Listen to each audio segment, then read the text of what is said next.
Today's words are Crazy Toxic Minotaur CBT. This is day 10 of the challenge where I try to beat Scribblenauts Unlimited using only the words in the top comments. This is a pretty bad assortment of words. Crazy just makes NPCs move erratically, and toxic allows an object to poison things. C spawns 6 different sea creatures, which I thought we would be able to get a bunch of mileage out of, but actually they kind of don't really do that much. There's this shard in the runoff we've needed to get done forever that asks you to spawn a school of fish, and not any of these creatures work for it. Ironically, the letters C, B, and T would have been way more useful, as they would have allowed me to name this creature at the school. Also, if you want to give me letters for this Starite, go nuts. No limits on individual letters, name it whatever you want. Anyways, we can make progress in the diner Starite. By combining a crab with our previously used oil and apple, we can make this kid a pizza, and then use a shark from the sea as a secret ingredient. Our next task is to make a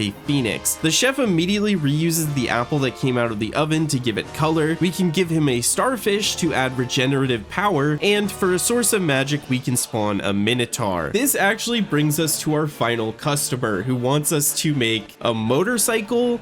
We don't really have anything for that. Man, this is a restaurant. Although getting far in the mission was cool, I still hadn't made any tangible progress today. That was until I realized that the shark that spawns from the sea is a shark pup. So we can give him to the stork at the hospital to deliver as a baby. We got one. At this point, I was really grasping at straws. When you empty the tea item, it emits liquid particles, which I thought maybe could clean this mirror in the manor. No. I tried poisoning this firefighter with a toxic crab to stop them from snoring. That didn't count. We found out that scaring an octopus will make it run away and spew ink that gives any object it passes the black adjective. The problem? This octopus has no health. It gets one shot by any melee attacks and even weak creatures like a crab. So in order to scare it without killing it, we have to take a bee to the underline to show it a flower. When a bee interacts with a flower, it spawns pollen. And an octopus has just enough health to survive a single piece of pollen being thrown at it. So I tried painting the bird who wants to fit in with the birds of paradise. Didn't work. I tried getting the octopus to squirt on this canvas. No luck there. I even tried giving these assassins camouflage with it, and it didn't help either. Now, I was able to repollinate this tree in the metaforest with a bee to spawn 3 fruits. And fun fact, these fruits are random every time, but one of the fruits that can spawn is a banana. So once we get a banana, we can give it to the gorillas in Anaphora Falls to befriend them, and then get another banana to give to this chimp research in the ruins of Ellipsis. Here's Crazy Frog, like the short for Crazy Frog, bang!